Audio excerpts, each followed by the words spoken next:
नमस्कार दोस्तों, define stop loss में आपका बहुत बहुत स्वागत है दोस्तों। दिगेश पटेल साहब का ये मैसेज आया है। Thank you.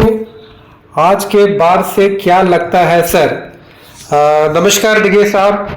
यहाँ पे दिगेश पटेल साहब जो बात कर रहे हैं वो बात कर रहे हैं about the stock Paradip phosphate.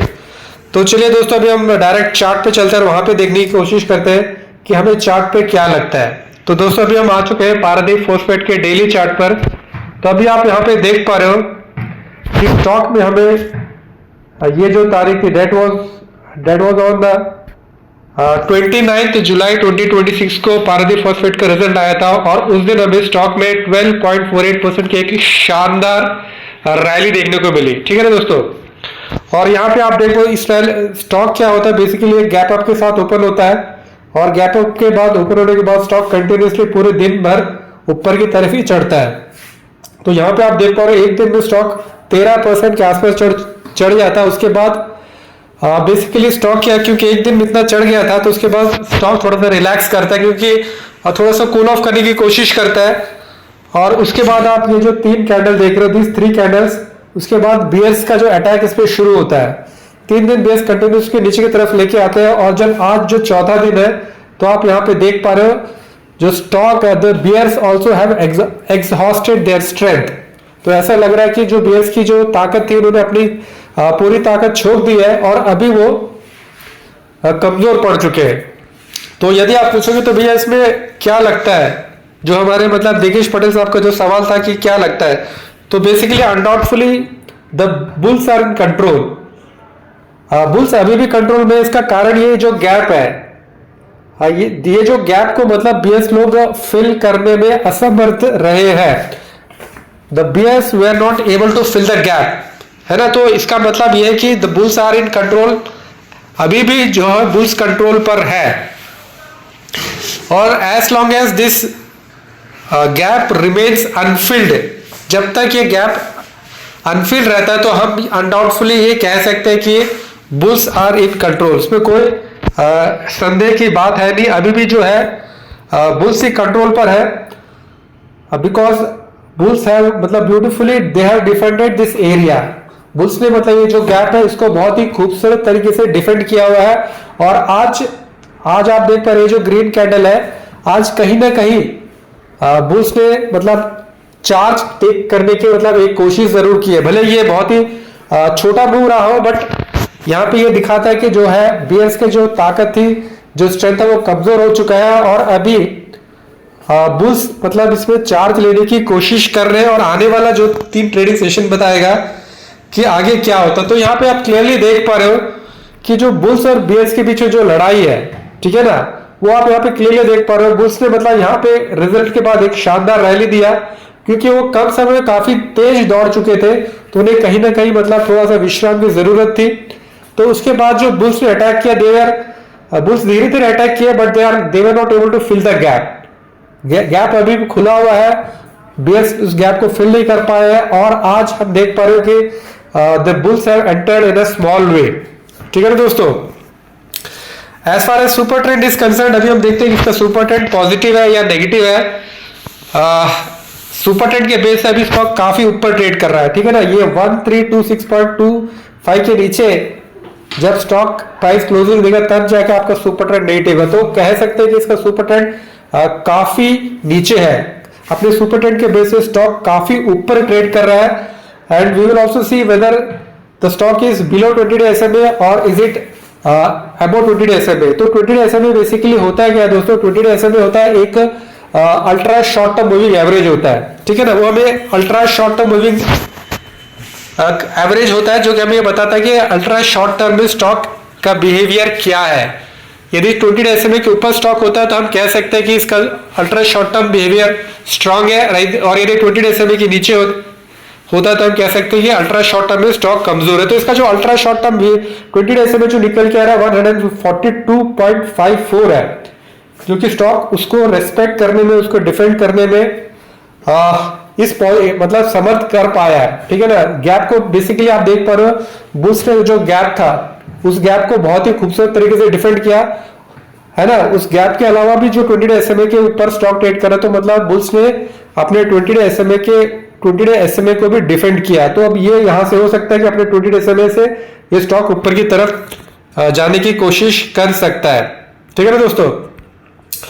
तो अभी जैसे दिगेश पटेल साहब पूछते थे कि स्टॉक कैसा लगता है, तो स्टॉक तो हमें काफी बुलिश लगता है।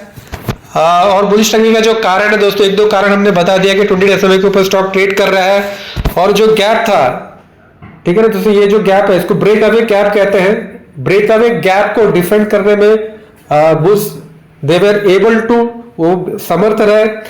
और इसके अलावा भी हम देखेंगे दोस्तों इसका जो 50 डे और 200 SMA कहां पे निकल के आ रहा है। ठीक है ना, 50 डे SMA होता है दोस्तों, इसका एक मीडियम टर्म मूविंग एवरेज होता है, और आपका जो 200 डे SMA होता है वो आपका होता है लॉन्ग टर्म मूविंग एवरेज। तो यहाँ पे आप देख पा रहे हो 50 डे SMA हमारे चार्ट पे आ चुका है and stock is trading above 50 day SMA, और अभी 200 डे SMA भी आ चुका है। तो दोस्तों ये जो ब्लैक लाइन है दिस इज 50 डे SMA, और ये जो ब्लू लाइन है दिस इज 200 डे SMA। तो stock is trading above 50 day as well as above 200 day SMA। तो यहाँ पे यदि स्टॉक और थोड़ा सा बढ़ता है तो ये स्टॉक जो है 200 डे SMA को नीचे की तरफ काट देगा और 50 डे SMA ऊपर आ जाएगा। यदि ऐसा होता है तो then that will be known as a golden crossover कहा जाता है। गोल्डन क्रॉसओवर तब होता है दोस्तों जो 50 डे एक शॉर्ट टर्म मूविंग एवरेज एक लॉन्ग टर्म मूविंग एवरेज को नीचे से काटते ऊपर की तरफ निकलता है, तो उसे गोल्डन क्रॉसओवर कहते हैं। और गोल्डन क्रॉसओवर को एक पॉजिटिव नजरिया से देखा जाता है। जब गोल्डन क्रॉसओवर होता है उसके बाद स्टॉक काफी बढ़ता है, जो हमने देखा गया दोस्तों। अभी हम और कुछ इंडिकेटर्स की मदद लेने की कोशिश करेंगे और वहां देखने की कोशिश। यहाँ पे आप देख पा रहे हो अभी हमारे सामने आ चुका है RSI 40 डे का RSI हमारे सामने आ चुका है, और जो RSI का वैल्यू जो निकल के आ रहा है दैट इज एट 56.99। ठीक है ना, 56.99। जो ये RSI जो गिरा है दोस्तों ये 70 के ऊपर से, ये जो 70 RSI था 70 से कूल ऑफ होकर अभी 56 पे आ चुका है, जो कि मतलब ठीक ठाक कूल ऑफ हो चुका है। अब यहां से हम उम्मीद कर रहे हैं कि यहां से सपोर्ट लेगा 56 के सपोर्ट लेके ये अपनी ऊपर की तरफ 70 RSI की तरफ ये मूव करना चाहिए दोस्तों। अभी हम DMI को इंसर्ट करने की कोशिश कर रहे हैं। अभी DMI में हम ये देखेंगे कि जो स्टॉक है अपने DI पॉजिटिव ऊपर है या DI नेगेटिव ऊपर है। तो यहाँ पे हम क्लियरली देख पा रहे हो DI पॉजिटिव, ये जो ब्लू लाइन है दोस्तों दिस इज DI पॉजिटिव, ये जो ऑरेंज लाइन है DI नेगेटिव है, और ये जो ग्रीन लाइन है दैट इज ADX की वैल्यू 25 है। ठीक है ना, और DI पॉजिटिव ऊपर, मतलब स्टॉक में एक पॉजिटिव मोमेंटम है, और जो मोमेंटम में काफी जान है, मोमेंटम में काफी दम है। हम कहते हैं कि जो 20 से 25 का जो ADX होता है इसका मतलब होता है कि द मोमेंटम इज डेवलपिंग, और 25 के ऊपर का जो ADX होता है वो कहता है कि दैट्स ए स्ट्रॉन्ग मोमेंटम, और 20 से नीचे का ADX बताता है कि मतलब स्टॉक में कोई मोमेंटम नहीं है, स्टॉक साइडवेज चल रहा है। That is what the ADX has to say all about it. And now we will, अभी यहाँ पे आप देख पाएंगे what the MACD has to say, MACD क्या कह रहा है। तो यहाँ पे आप देख पा रहे हो clearly MACD line is above the signal line. ये जो ब्लू लाइन है ये MACD लाइन है, ये जो है ऑरेंज लाइन सिग्नल लाइन है। MACD लाइन सिग्नल लाइन के ऊपर है, मतलब पॉजिटिविटी इज देयर, और ये जो जीरो लाइन के ऊपर हो रहा है। Both MACD signal line are above zero line and MACD line is above signal line में there is positivity in the stock. So in the all parameters now we will conclude the video. काफी video लंबा हो चुका है तो अभी हम conclude करने की कोशिश करेंगे।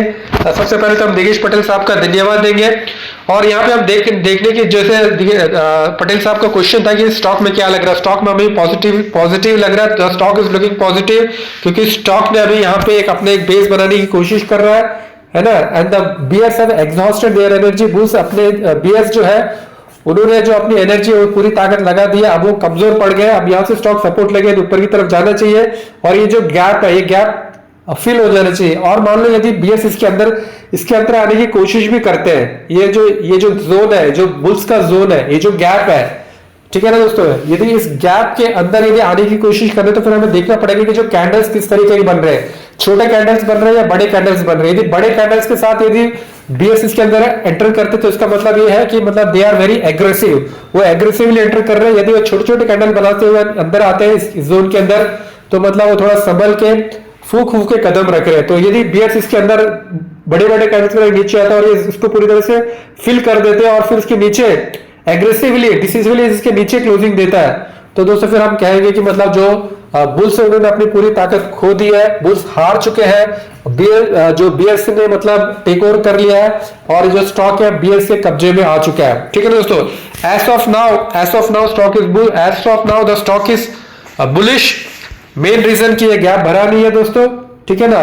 और उसके बाद आप देख पा रहे हो नाउ एक ग्रीन कैंडल बन चुका है, the stock should move from here. ठीक है दोस्तों, फिर आज के लिए इतना ही रखते हैं दोस्तों। आप हमारे चैनल में पहली बार आए तो आपसे निवेदन है दोस्तों, आप हमारे चैनल को लाइक कीजिए, कमेंट कीजिए, सब्सक्राइब कीजिए, अपना प्यार हमें इसी प्रकार देते रहिए दोस्तों। और यदि आप किसी स्टॉक के बारे में जानना चाहते हैं दोस्तों, प्लीज कमेंट कीजिए, हम उसके बारे में वीडियो बनाने की कोशिश करेंगे। आपका बहुत बहुत धन्यवाद।